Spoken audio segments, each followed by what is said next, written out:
Hi friends, അപ്പോൾ എല്ലാവർക്കും ഒരു സന്തോഷ വാർത്തയുണ്ട്. നമ്മുടെ മലരിക്കലിൽ വീണ്ടും ആമ്പൽ വസന്തം വന്നെത്തി. അപ്പോൾ കഴിഞ്ഞ പ്രാവശ്യം ഇതുപോലെ ഉണ്ടായിരുന്നു, എല്ലാ വർഷവും ഇവിടെ പൂക്കുന്നതാണ്. പക്ഷേ ഈ പ്രാവശ്യത്തെ പ്രത്യേകത എന്ന് വെച്ചാൽ ഈ പ്രാവശ്യം ഏകദേശം 400 ഏക്കറാണ് സംഭവം. 400 ഏക്കറിലായിട്ടാണ് നമ്മുടെ പൂ പൂത്തിരിക്കുന്നത്. എല്ലാ വർഷത്തെ പോലെ നമ്മൾ വീണ്ടും ഈ വർഷം പോയി. അപ്പം ഇതുപോലെ തന്നെ നമ്മുടെ കൂടെ നമ്മുടെ കൊച്ചുവൻ ചേട്ടനും പ്രമോദ് ചേട്ടനാണ് ഉള്ളത്. ഇവരാണ് നമ്മളെ വിളിച്ച് അറിയിച്ചത് ഇവിടെ പൂ ആയെന്നുള്ളത്. അപ്പോൾ എന്തായാലും അവരുടെ നമ്പറും ഡീറ്റെയിൽസൊക്കെ ഞാൻ ക്യാപ്ഷനിൽ കൊടുത്തേക്കാം. അപ്പോൾ നിങ്ങൾക്ക് എന്തെങ്കിലും ആവശ്യമുണ്ട് അവർ വിളിച്ചു ചോദിച്ചു കഴിഞ്ഞാൽ അവർ നിങ്ങളെ ഹെൽപ്പ് ചെയ്യും. അപ്പോൾ അത് നിങ്ങൾക്ക് ഒരു ഉപകാരപ്പെടും. അപ്പം എന്തായാലും നമ്മൾ ഏകദേശം 400 ഏക്കറിൽ, അതായത് ഇപ്പോൾ കഴിഞ്ഞ പ്രാവശ്യം പൂത്തതിന് തൊട്ടടുത്തിട്ടാണ്, ഏകദേശം 400 ഏക്കർ പാടത്ത് ഫുള്ളായിട്ട് പൂത്തേക്കാണ് കേട്ടോ. കഴിഞ്ഞ പ്രാവശ്യം പോലൊന്നുമല്ല. പോയി കഴിഞ്ഞാൽ ഉറപ്പായിട്ടും ഇഷ്ടപ്പെടും ഇഷ്ടപ്പെടുന്ന പറഞ്ഞാൽ അത്ര ഭംഗിയായിട്ടാണ് പൂത്തേക്കുന്നത്. നമുക്കത് കണ്ണെത്താ ദൂരത്തോളം ഇങ്ങനെ നിൽക്കുകയാണ്. അപ്പോൾ കഴിഞ്ഞ പ്രാവശ്യം നമ്മൾ ബോട്ട് എടുത്ത് പോയി കഴിഞ്ഞാൽ ഒരു തൊട്ടടുത്തൊക്കെ ആയിട്ട് കുറച്ച് ദൂരം പോയിട്ട് നമുക്ക് വരാം, അങ്ങനത്തെ സെറ്റപ്പായിരുന്നു. ഈ പ്രാവശ്യം അങ്ങനെയല്ല, നമുക്കൊരു റൈഡ് പോലെ തന്നെ പോകാൻ പറ്റും. അതൊരു 1 മണിക്കൂർ എടുത്ത് പോകാൻ പറ്റും, അത്രയും ദൂരമുണ്ട്.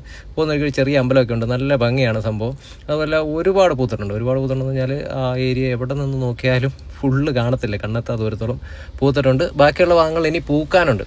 അപ്പോൾ അത് മാത്രമല്ല, ഈ പ്രാവശ്യത്തിന് നേരത്തെയാണ് പൂത്തേക്കുന്നത്. കഴിഞ്ഞ പ്രാവശ്യം ഒരുപാട് ലേറ്റായിട്ടാണ് പൂത്തത്, അതുപോലെ പെട്ടെന്ന് അത് കഴിയുകയും ചെയ്യും. ഈ പ്രാവശ്യം നമുക്ക് ഒരുപാട് നേരത്തെയാണ് പൂത്തേക്കുന്നത്. അതുപോലെ തന്നെ ഓണം വരെ ടൈം ഉണ്ടെന്നാണ് പറയുന്നത്. അപ്പോൾ ഈ പൂവിൻ്റെ ടൈം വരുന്നത് രാവിലെ ഒരു സൂര്യൻ ഉദിക്കുന്ന ടൈം മുതൽ നമുക്കൊരു 9-10 മണി വരെയൊക്കെ കിട്ടത്തുള്ളൂ.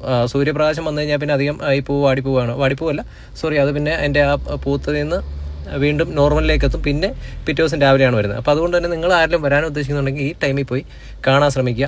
ഇനിയിപ്പോൾ അല്ല, ദൂരെ നിന്ന് വരുന്നവർക്ക് ഇവിടെ വന്നിട്ട് താമസിച്ച് കാണണം എന്നുള്ളൊരു ആഗ്രഹമുള്ളവരാണെങ്കിൽ കൊച്ചുവൻ ചേട്ടനെ കോൺടാക്ട് ചെയ്താൽ മതി. അവർ ഹോം സ്റ്റേ ഒക്കെ അറേഞ്ച് ചെയ്ത് തരും. അപ്പോൾ നിങ്ങൾ അവിടെ താമസിച്ചിട്ട് രാവിലെ ഒരു 6 മണിക്ക് അല്ലെങ്കിൽ 6 മണിയൊക്കെ ആകുമ്പോഴത്തേക്ക് എഴുന്നേറ്റ് പോയി രാവിലെ കണ്ടു കഴിഞ്ഞാൽ നല്ലതായിരിക്കും. അതുപോലെ തന്നെ ഇനിയിപ്പം വല്ല കല്യാണ ഫോട്ടോ എടുക്കലോ അല്ലെങ്കിൽ ഈ പറഞ്ഞ പോലെ തന്നെ സേവ് ദ ഡേറ്റോ അങ്ങനെ എന്ത് സംഭവം ഉണ്ടെങ്കിലും നമുക്കിത് വരാൻ പറ്റും. എന്തായാലും കോട്ടയം ജില്ലയിൽ നമ്മുടെ കുമരകത്തിനടുത്തുള്ള മലരിക്കലിലെ തിരുവാർപ്പ് ഗ്രാമപഞ്ചായത്തിലാണ് ഈ പൂക്കളെല്ലാം പൂത്തേക്കുന്നത്. അപ്പോൾ വീഡിയോ കാണുമ്പോൾ തന്നെ നിങ്ങൾക്ക് ഏകദേശം മനസ്സിലാകുന്നുണ്ട് എന്തോരം പൂത്തിട്ടുണ്ടെന്ന്. അപ്പോൾ എന്തായാലും ഈ പ്രാവശ്യം കഴിഞ്ഞ പ്രാവശ്യം മിസ് ചെയ്തവർ ഈ പ്രാവശ്യം മിസ് ചെയ്യേണ്ട, എന്തായാലും പോയി കാണാൻ ശ്രമിക്കുക. അപ്പോൾ കൊച്ചുവൻ ചേട്ടനെ അവരെയും വിളിച്ചു കഴിഞ്ഞാൽ അവിടെ ഈ പറഞ്ഞ പോലെ നമ്മുടെ മോട്ടോർ ബോട്ടും ഉണ്ട്, അല്ലാത്ത നോർമൽ വള്ളവും ഉണ്ട്. ഏത് വേണമെങ്കിലും അവർ അറേഞ്ച് ചെയ്ത് തരും. അപ്പോൾ വീഡിയോ എല്ലാവർക്കും ഇഷ്ടപ്പെട്ടെന്ന് വിശ്വസിക്കുന്നു. വീഡിയോ ഉണ്ട്, എല്ലാവർക്കും നന്ദി. പുതിയൊരു വീഡിയോ ആയിട്ട് വീണ്ടും കാണാം.